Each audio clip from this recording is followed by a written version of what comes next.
What's up, everybody? Kimberly Flowers here, the visual branding expert. Thank you so much for joining me for another episode of Beauty and the Brand. I hope that you're in your favorite chair, and I hope that you have your coffee or your tea or whatever it is that you love to drink, because today we're going to be talking about how to overcome fear in your personal life so that it does not negatively affect your business life. Fear can be a very crippling thing. I remember years ago, I was in charge of directing a fashion show at the Art District downtown in San Antonio, Texas, where I'm from. And so I remember that the producer asked me to make sure, that I was the connecting point from the lighting people, the technical people, the models, making sure that everybody knew where to be, at what time they needed to be there, and just making sure the show went without a hitch, right? No problem. I had done some directing before.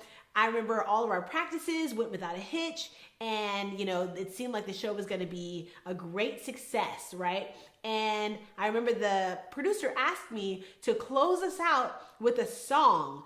I believe the children are the future. And most people don't know that I can sing, but I actually do sing. And so, at that time I was like, no problem. It was a popular song. I could do it. I could close this out, no problem.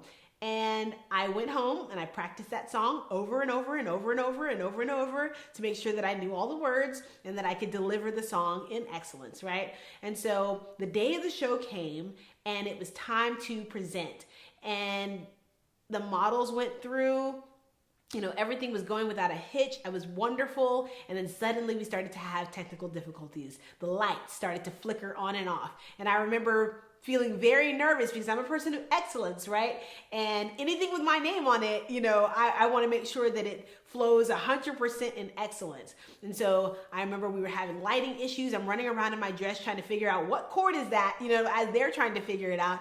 I'm trying to figure out what cord is going to what socket to try to make sure that that socket is working properly. And then we started to have a model issue. We couldn't find one of the models, or one of the models were sick or something like that. I can't remember exactly what the situation was, but it was a situation. And for me, the nervousness just kept coming up, right? Because I'm thinking to myself, this has my name on it. People are looking at this and they are assessing value, based on what they're looking at, right?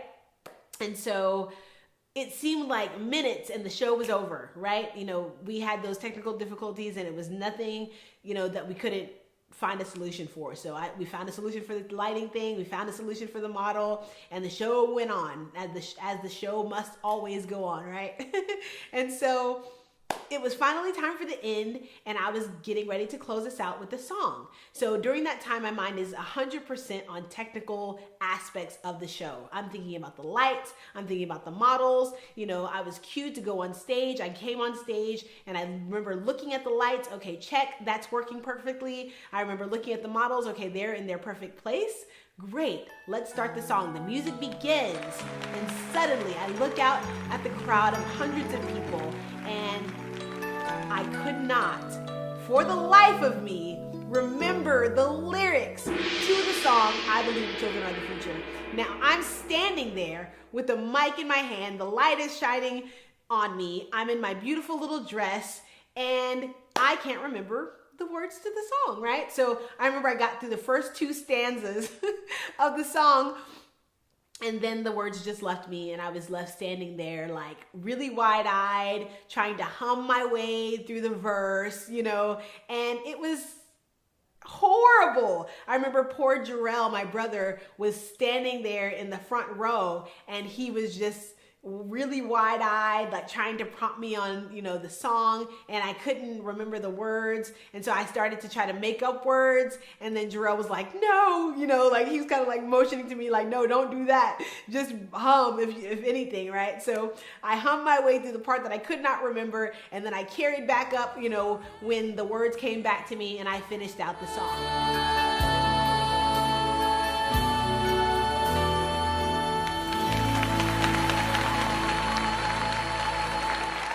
Fear is a very crippling thing. And in that moment, I was not able to communicate my value at a high level because I wasn't able to communicate at all, right? And so in life and in business, it's going to be very important that we are able to manage the fears in our life and really take control of them so that they're not taking control of us in our business life. So today I want to give you 3 things that you can do to help you overcome your fears in your personal life so that it does not negatively affect you in your business life. Strategy number 1, acknowledge your fear.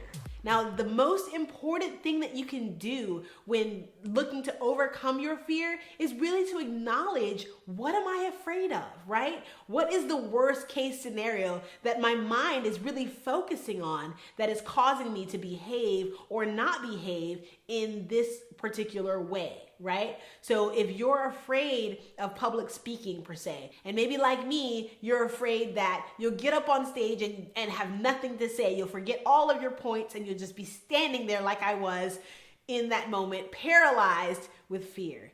Maybe your fear is that people will hear what you have to say and maybe they'll judge you, right? Maybe they won't think that you're smart enough, or they won't think that you're pretty enough, or they won't think that you're valuable enough, right? These are all kinds of fears that some people may have when delivering your message, right? And so the first thing that you want to do when thinking about those fears is really to acknowledge, this is exactly, specifically what I'm afraid of, right? And then step number 2, or strategy number 2, would be to be positive. Replace those negative thoughts that you're having about your fears and replace them with positive thinking. So a lot of fears are based on this whole catastrophic thinking, worst case scenario thinking. So it's important that you recognize that you are thinking in the worst case scenario, and that the probability of that happening will really depend on how much you focus on it, right? So it's like driving a car. If you're focused, whatever it is that you're focused on is the direction that you're headed. So if you're looking at the curb and you keep looking at the curb and you keep looking at the curb, then your car starts, swerving into the direction of the curb. So you want to maintain positive thinking so that your focus becomes positive because you get what you focus on, right? And so keep positive thinking and, make sure that you are focusing on the best case scenario of every situation in your life so that you are able to move in that direction. And then the third step is to try gradually exposing yourself to what you are afraid of, right? So now, I'm not telling you to go out and grab a snake by the head and say, I'm no longer afraid of it, because that thing probably will bite you because you just upped the level of probability for catastrophic happenings, right? So what I am saying, though, is that if you, in the case where your fears are based on, let's go back to the public speaking thing. If you're afraid of public speaking, then you want to gradually, and that public speaking is something that is necessary for your business. It's something that is necessary for the growth and the expansion of, communicating your value to the world. Then you want to start gradually getting more and more experience. Maybe start with a small room, of group of people, and then work your way into larger arenas. The more that you practice, the more that you gradually expose yourself to the things that you're afraid of, the less afraid of that thing that you will be. So the third step is really to start, gaining some experience in the areas that you are afraid of. And that will help you to become less and less afraid. So that's all I have for you today. I hope that you found this episode helpful. And if you have, please like, share, and subscribe.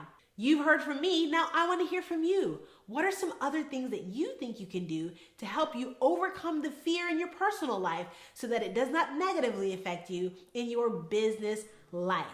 I'm Kimberly Flowers, and you've been watching Beauty and the Brand.